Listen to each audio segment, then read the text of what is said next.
Hello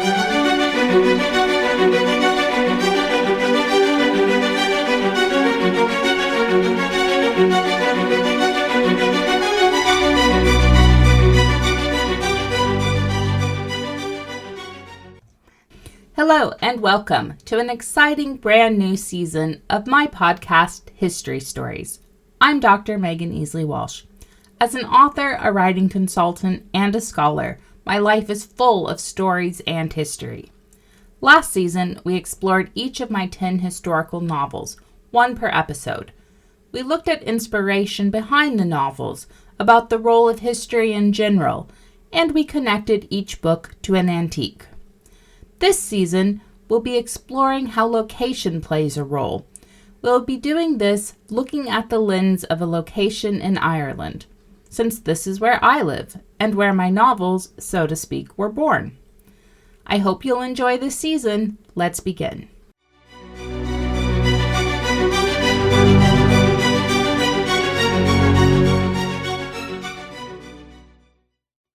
Last season, we spoke about my novel, What Edward Heard, in relation to turning places of war into places of peace. In this episode, we're turning to a central component of What Edward Heard, a painting from Renaissance Italy. For anyone that knows me, or anyone who's read my books or listened to the podcast before, it comes as no surprise that I love art history. One of my favorite places to visit in Dublin is the National Gallery. If you happen to find yourself in Dublin, I highly recommend a visit. It's right across the street from the famous Trinity College, where you'll find the Book of Kells. And with the exception of some special exhibits from time to time, the National Gallery is completely free to visit. The collection at the National Gallery covers from early medieval religious masterpieces through the centuries to the 20th century. I could easily draw parallels to nearly all of my novels, or perhaps I even could draw them to all of them, via this gallery alone. But today I'd like to focus on my second novel, on What Edward Heard. In episode 2 of season 1 of History Stories, I spoke about the transformative power of art and how Edward returned from the trenches of World War I and needed to find beauty and meaning. Be sure to listen to that if you want to hear more. In that episode, I also spoke about how Edward encountered one very important, even life-changing object in the novel. Today, we're looking at that story more closely. I'd like to share with you a portion from Chapter 7. At this point in time, Edward has returned from the trenches. His hearing is diminished, and he's partially deaf from the war. He's moved into a large house, brimming with antiques and objects that he determines he must protect, after having seen the destruction of so much life around him. One painting in particular has become almost like a friend to him. As the tagline of the novel says, quote, "The trenches nearly destroyed him, but the painting will change him forever," end quote. This is from Chapter 7. Quote, "Hello," he said to the woman in the painting, as he bent to take the kettle off the fire. In a very sane way, she had become his companion, and from time to time he spoke to her. He looked into her dark eyes again now. There was something concealed behind them, and her enigma had become his own Mona Lisa.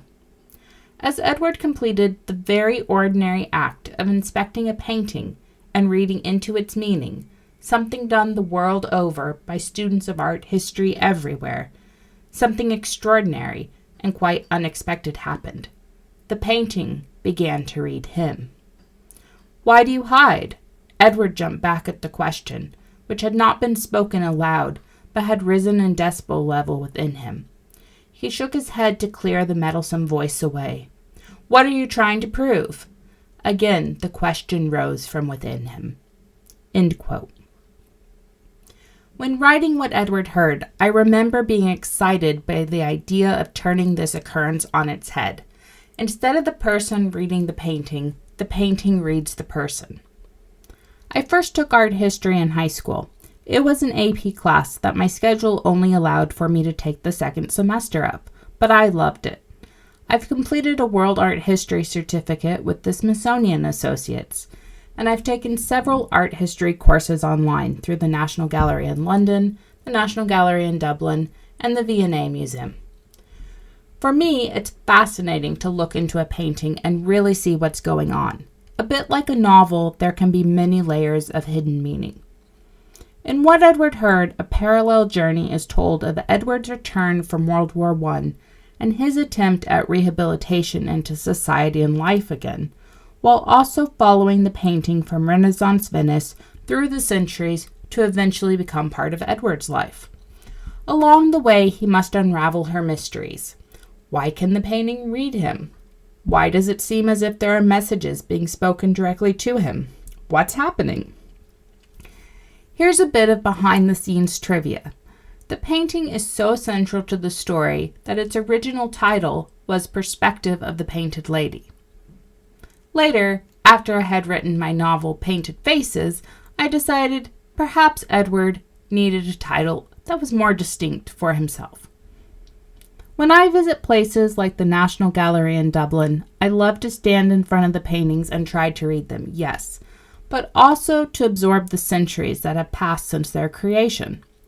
I think about how the painter stood in the exact proximity to the painting that I am now in, looking at the composition. In the National Gallery of Dublin, you can come face to face with the brushstrokes of Monet, Rembrandt, Caravaggio, and so many others.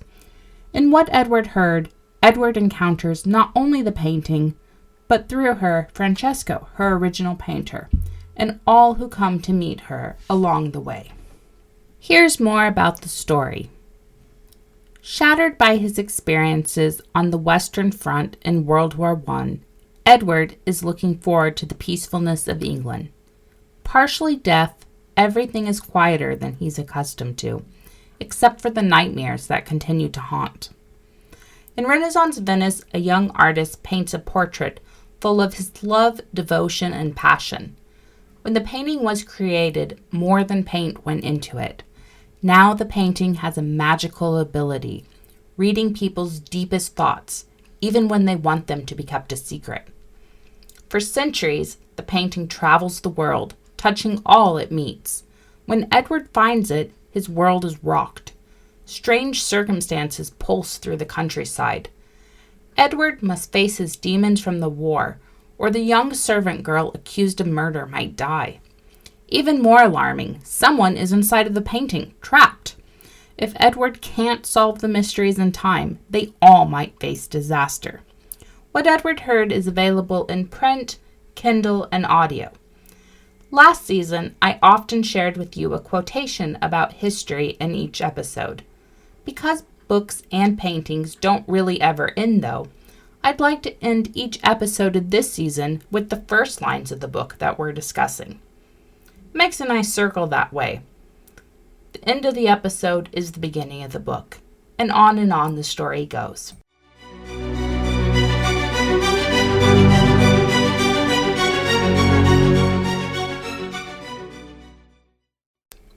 This is the opening paragraph of What Edward Heard. The Republic of Venice, 1566. The bells of the campanile sang their morning song to those rushing along St. Mark's Square. Glistening in the early sun, the mosaics on the facade of the basilica smiled at Francesco. With a canvas tucked beneath his arm, he scurried past those gathered. His heart beat as swiftly as his feet moved, quickening at the thought of Elena. The docks of the arsenal had been busy this morning when he procured the canvas and packet of aromatic pepper from the merchant.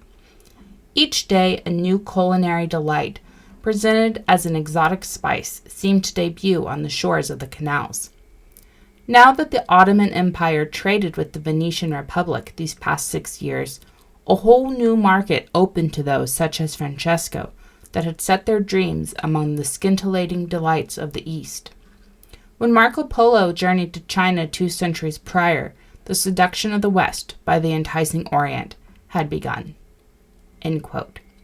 There's something fitting in ending the closing quotation of this first episode of Season 2 on the word begun. It speaks to exciting new beginnings for the season ahead. Until next time, thank you for listening, and I look forward to joining you for more history stories.